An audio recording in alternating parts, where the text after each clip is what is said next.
It was just another ordinary Tuesday night. I was sprawled on the couch, half listening to some forgettable sitcom blaring from the TV. My wife, Emma, had wandered off again, claiming she needed to get some air.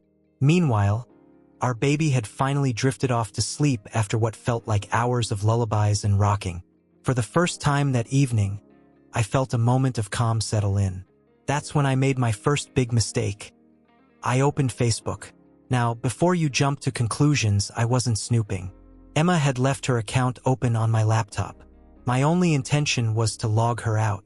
But then, out of the corner of my eye, I spotted a message notification. Just harmless curiosity, right? Wrong. Dead wrong. The message wasn't from her mom, her best friend, or even a name I recognized. Nope, it was from her cousin, Mason. And it wasn't some lighthearted family banter. It read, "I'd like to see you on your knees." Wait, what the hell? At first, I wanted to believe it was some twisted prank or maybe just an unfortunate autocorrect error. But no, my brain had already pieced together what my heart wasn't ready to accept. Before I even realized it, I was scrolling and scrolling and scrolling.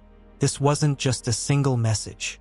It was an entire thread, a library really of messages.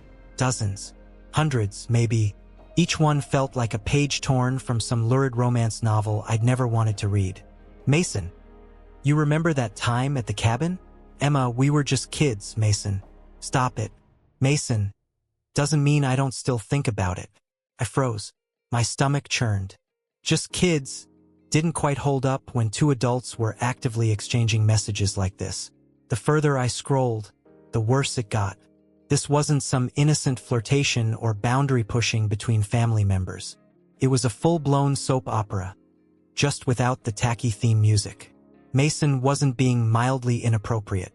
This was on another level. And Emma? She wasn't exactly slamming on the brakes. Sure, there were those obligatory, "I'm married now" responses, but they came across more like a courtesy, not a firm rejection. She might as well have added, "But don't stop trying, Mason." I snapped the laptop shut and sat there, staring at the blank screen as if it could offer me some kind of explanation. I needed answers. I needed her to end this, whatever the hell this was. But timing matters, and confronting her while she was out on one of her little walks didn't exactly seem like the best move.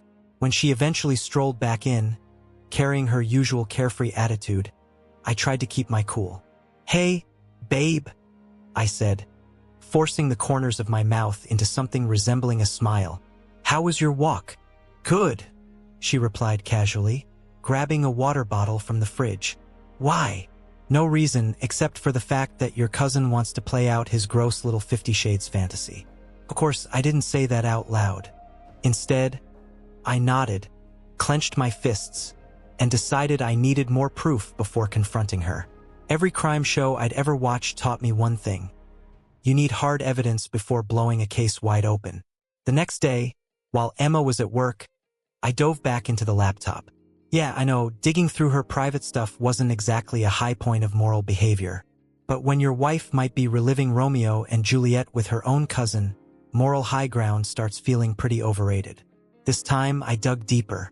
Beyond the Facebook messages, I cracked open her email. It didn't take long before I found more damning evidence. Subject lines like, "Yummy," "Seriously," and "Our little secret" stared back at me from her inbox. One email in particular made my stomach churn. Attached was a photo of Mason, shirtless, with what I'll diplomatically describe as some very incriminating evidence on his face. Then there was another one, titled, "I Still Have Our Old Friend." Against my better judgment, I clicked it. Inside was a picture of a certain item that no sane person should ever call an old friend. By that point, it was clear. This wasn't some sick joke or misunderstanding. It was betrayal, plain and simple, and now I had all the proof I needed. When Emma walked through the door that evening, I didn't wait for the baby to go to bed. I didn't wait for anything. "We need to talk," I said the second she stepped inside. "Emma," I said, my voice trembling, caught between anger and heartbreak.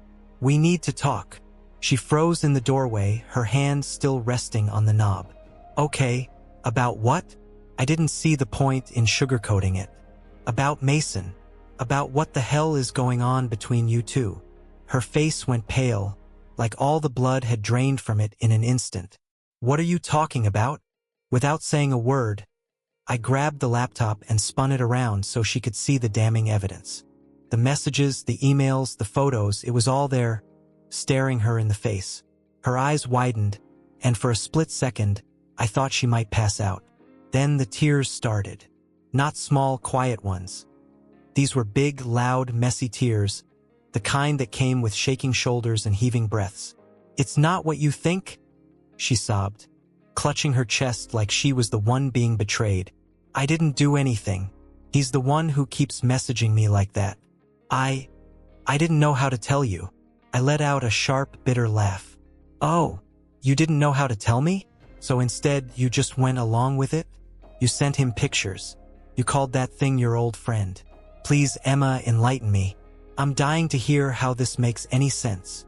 Her sobs grew louder, and between hiccups, she muttered something about Mason always being a little off, and how it all tied back to some kind of childhood trauma. I wanted to believe her. I really did. I wanted to convince myself this was all some horrible misunderstanding. But the messages and photos told a different story. A story that couldn't be explained away with a few tears and excuses. He's always been like this," she stammered, her voice cracking. "He crosses lines, but I didn't want to make it worse by telling you." "Worse?" My voice rose, my frustration boiling over. "Emma, you've been letting him cross those lines for months, maybe even years, and you're worried about making it worse." She flinched like I'd slapped her, her tears falling even harder now. "You don't understand. He's family. If I told you, it would have ruined everything, holidays, birthdays, everything. I thought I could handle it on my own." "Yeah, looks like you handled it great," I snapped, gesturing at the laptop. "What part of this looks like handling anything to you?" She had no answer, just more tears and whispers about keeping the peace. But I wasn't buying it. This wasn't about keeping peace, it was about hiding secrets. Ugly, destructive, family-shattering secrets. I leaned against the counter, trying to keep myself from exploding. "You need to fix this," I said, my tone cold and firm. "You need to tell him it's over. Completely. No more messages. No more photos. No more. Whatever the hell this is." "I will," she whispered, her voice barely audible. "I promise." Promises didn't mean much to me at that point. I needed action, and I needed to figure out what the hell I was going to do next.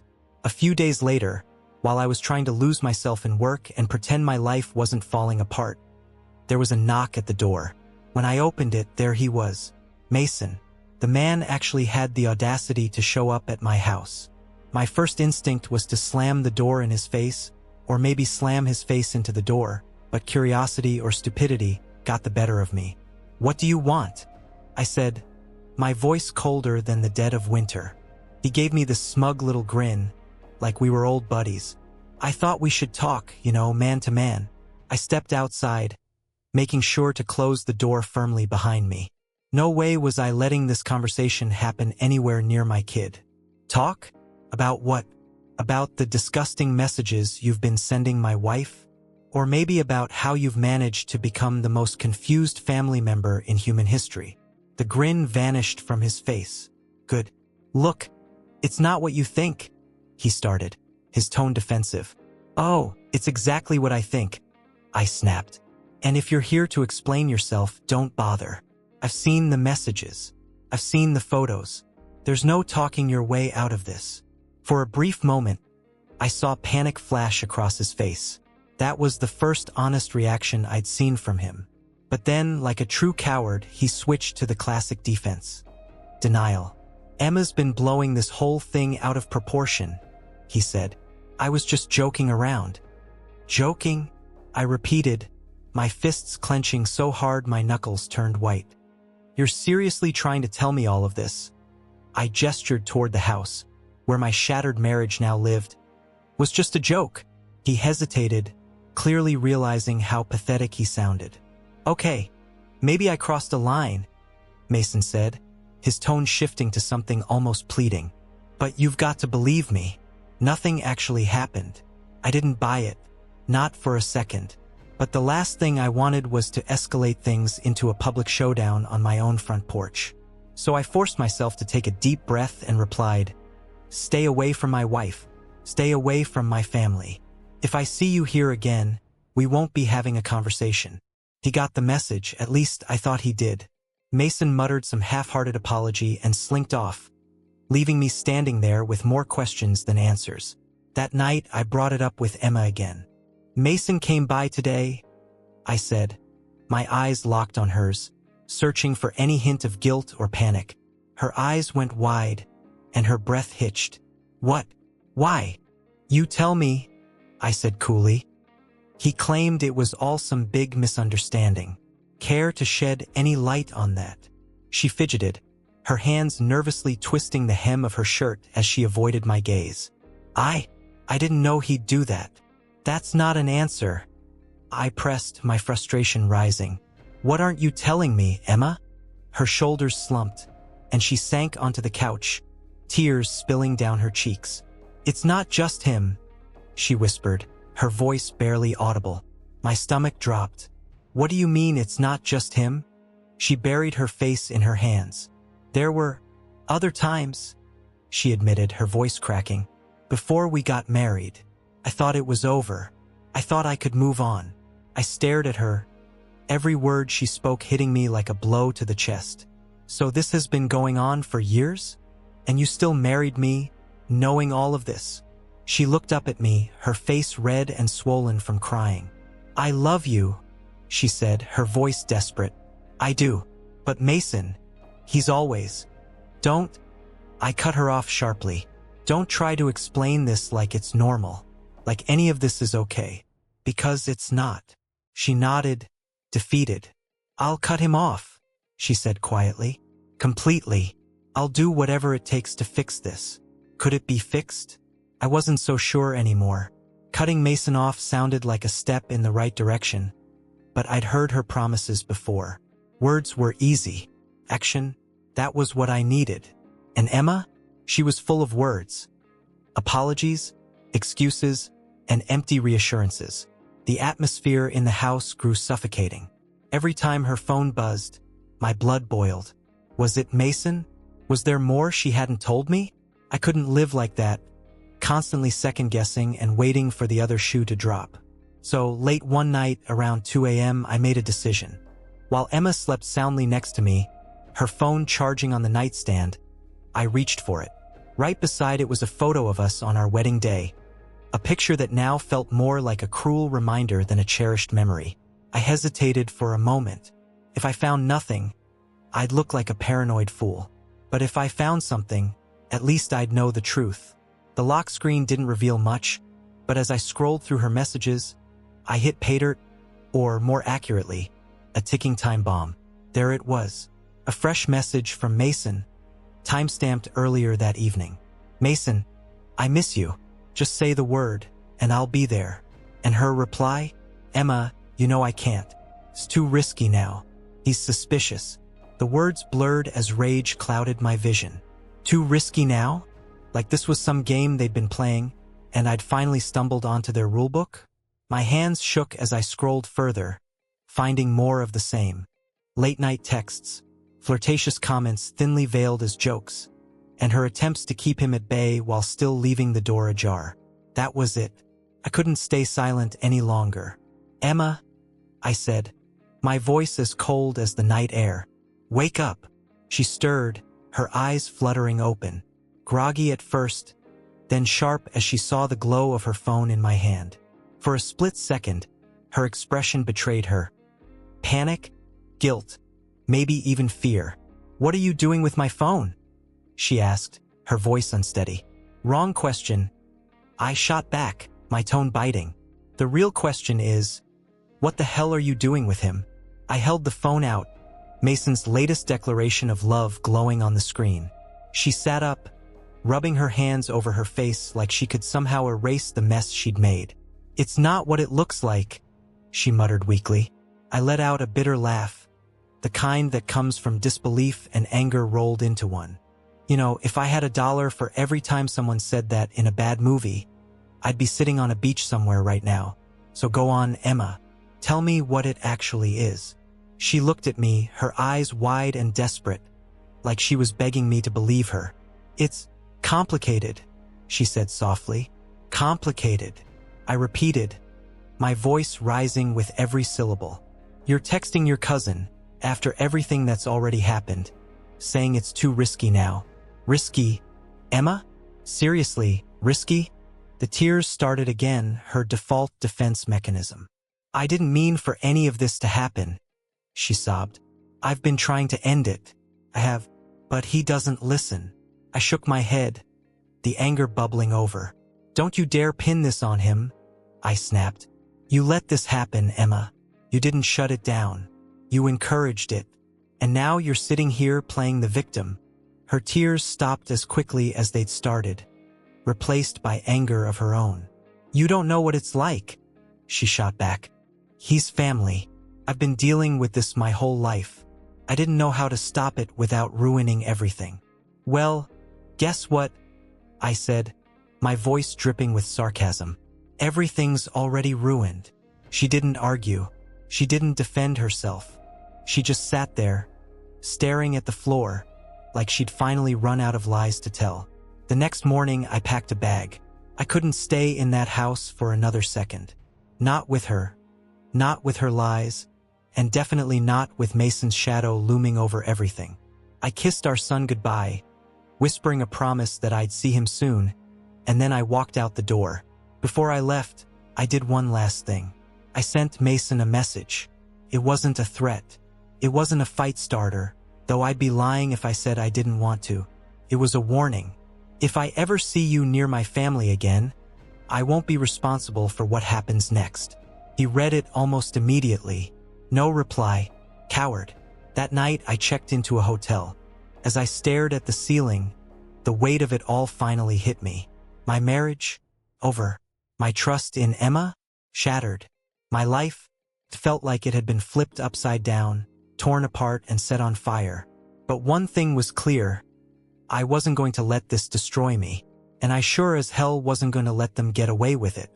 If they wanted to turn our lives into their own twisted soap opera, then it was time for the season finale, and I was writing the script. Step 1. Contact Mason's wife, Sarah. She deserved to know the truth more than anyone. Step 2. Make damn sure the rest of the family found out what their golden boy and perfect daughter had been up to. I found Sarah's number faster than I expected. Thank you, family group chats. My heart raced as I hit call. I didn't know how she'd react. Would she hang up? Would she accuse me of lying? There was only one way to find out. Hello. Her voice was calm, steady. Too steady, like she had no idea the bomb I was about to drop on her. Sarah? It's Daniel, I said, my voice tight. There was a pause. Daniel? What's going on? I hesitated, searching for the right words. Then I gave up on delicacy. We need to talk. It's about Mason. Another pause, then a sigh. What about him? She asked, her tone weary, like she was bracing for bad news. It's complicated. I began, but then I stopped myself. There was no point in sugarcoating it. He's been having an affair with Emma. The silence on the other end stretched so long I wondered if she'd hung up. But then, finally, she spoke, her voice sharp and cold. What did you just say? You heard me, I said bluntly. I have proof. Texts, emails, photos. I didn't want to believe it either, but there's no denying it. Mason and Emma, they've been involved. Sarah didn't cry. She didn't yell. Instead, she let out a bitter laugh, the kind that makes your blood run cold. Of course, she muttered, almost to herself. Of course he is. Wait, you're not surprised? I asked, stunned. Disgusted? She snapped. Absolutely, but surprised? No, Mason's always had, let's call them issues with boundaries. I thought he'd grown out of it. Clearly, I was wrong. Her words hit me like a punch to the gut. For a moment, I felt a pang of sympathy for her. But then I remembered why I'd called. "Listen, Sarah," I said firmly. "I'm not telling you this to ruin your day. I think the whole family needs to know what's been going on." She didn't hesitate. "You're damn right they do." Sarah and I coordinated like two generals preparing for battle.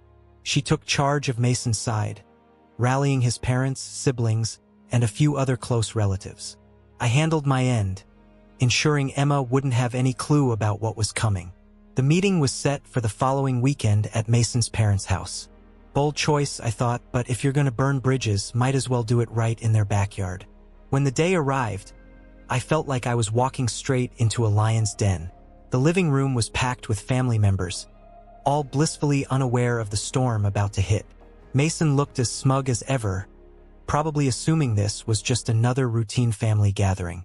Emma wasn't there, thank God, but I knew her absence wouldn't save her from the fallout. Sarah stood up first, her expression cold and resolute. "Thank you all for coming," she began, her voice steady but laced with ice. "We need to talk about Mason." The room fell silent. You could have heard a pin drop. Mason shifted uncomfortably in his seat, his smirk beginning to falter. "I found out recently," Sarah continued, her gaze sweeping across the room, "that Mason has been unfaithful, and not just with anyone." She paused, her voice growing sharper. "With Emma." The gasps were audible. Murmurs rippled through the room as eyes darted between Sarah and Mason. Mason shot to his feet. "Sarah, what the hell are you?" "Sit down." Her voice was so sharp it could have sliced through steel. "You don't get to talk right now." That's when I stepped in, pulling out the folder of printed messages and photos I'd brought. I held it up for everyone to see. "In case anyone needs proof," I said, my tone heavy with sarcasm. "Here's a little scrapbook of Mason and Emma's greatest hits." The room erupted into chaos. Mason's parents turned ghostly pale. His siblings started shouting over one another, and Mason himself looked like he wanted to crawl under the table. For the first time, he had no clever retort, no smug grin, just silence. By the time the meeting wrapped up, Mason's life had effectively imploded. His parents told him to pack his things and leave their house. Sarah announced she'd be filing for divorce first thing Monday morning. And the rest of the family? Let's just say Thanksgiving dinner was going to be extremely awkward this year. As I walked out of the house, I felt a strange mix of satisfaction and emptiness. I'd exposed the truth, ensured Mason and Emma wouldn't get away with their betrayal. But at what cost? My marriage was still in pieces. My son would still grow up in a broken home. And no amount of revenge could change that. I was climbing into my car when Sarah called out to me. "Daniel," she said, her tone softer now, almost grateful. "Thank you for telling me." I nodded, unable to trust my voice. She didn't need to thank me. I hadn't done it for her. I'd done it for myself, to claw back some control over a life that had spun so far out of my hands. When I told Emma I wanted a divorce, I braced myself for fireworks. Screaming, shouting, maybe even a thrown vase. What I didn't expect was the begging. "Daniel, please," she said, grabbing my arm like it was the only thing keeping her afloat. "We can fix this. I'll go to therapy. I'll block Mason. I'll do anything.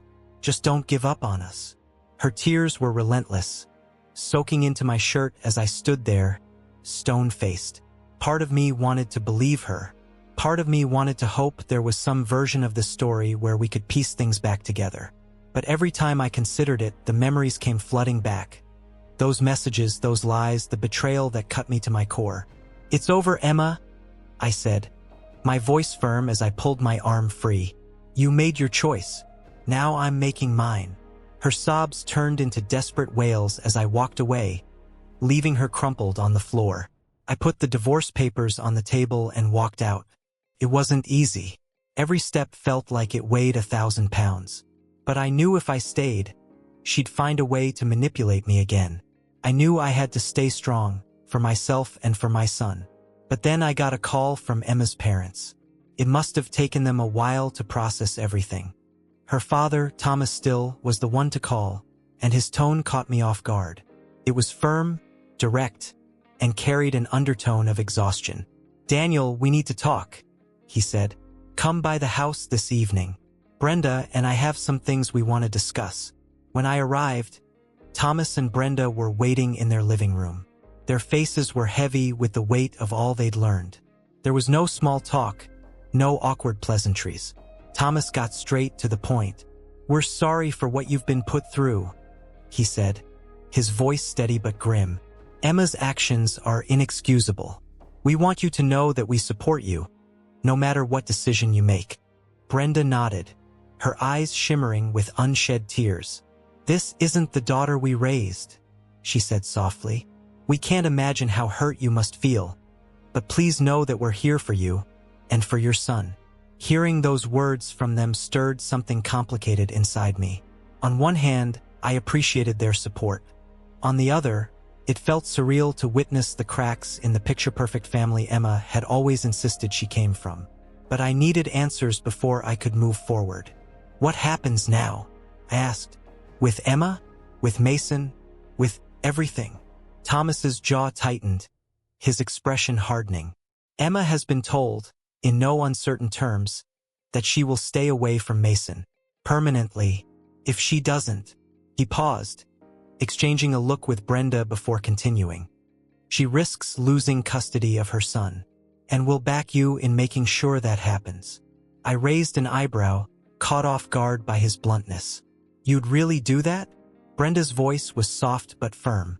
"She's our daughter, Daniel, but what she's done is unforgivable. We can't, and won't, stand by and let her drag our grandson into this mess. If she refuses to cut ties with Mason, then yes, we'll stand with you to protect that boy." Their words settled over me, bringing a mix of relief and bitterness. Relief that I wasn't alone in this fight. Bitterness that it had to come to this in the first place. Thomas leaned forward, his expression as solid as steel. "Let me be clear, Daniel. If she so much as contacts Mason again, she will lose everything. And she knows it." I swallowed hard, letting their support sink in. "Thank you," I said, my voice thick with emotion. "I just want to do what's best for my son." Thomas nodded firmly. "So do we. And that means holding Emma accountable." The next morning, Emma showed up at my hotel. She looked worn out, defeated, like someone who'd been fighting a losing battle for far too long. "I'll sign the papers," she said quietly, her voice barely above a whisper. I don't want to lose my son." Her words should have brought me some satisfaction, but they didn't. Instead, all I felt was emptiness. This was the woman I had loved, the mother of my child. And now, she was a stranger. Someone I couldn't even look at without feeling the sting of betrayal. "You won't lose him," I said, my voice colder than I meant it to be. "As long as you stay away from Mason and focus on being a good mother, you'll have shared custody. But if you screw this up, Emma, I won't hesitate to fight for sole custody." She nodded, tears streaming down her face. "I'm sorry," she whispered, her voice breaking. I didn't respond. There was nothing left to say. The divorce process moved faster than I had expected. Emma's parents made sure of that. Within a few months, the papers were signed, the custody agreement was finalized, and Emma moved out of the house. For the first time in years, I felt like I could breathe again. The weight of her betrayal was still there, but it no longer suffocated me. I had a chance to rebuild my life, and I wasn't about to waste it. As for Emma, from what I've heard, she's been keeping her distance from Mason. Whether it's out of guilt, fear, or the threat of her father's consequences, I couldn't say. And honestly, I didn't care. My focus now was on my son, making sure he grew up in a home where he never had to question the loyalty or love of the people around him. Months passed, and I was finally beginning to rebuild. The chaos had settled, and I felt like I was starting to regain control of my life. That is, until Mason decided to reappear.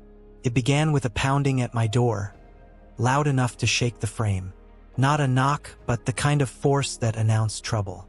When I opened the door, there he was, standing like a storm about to break.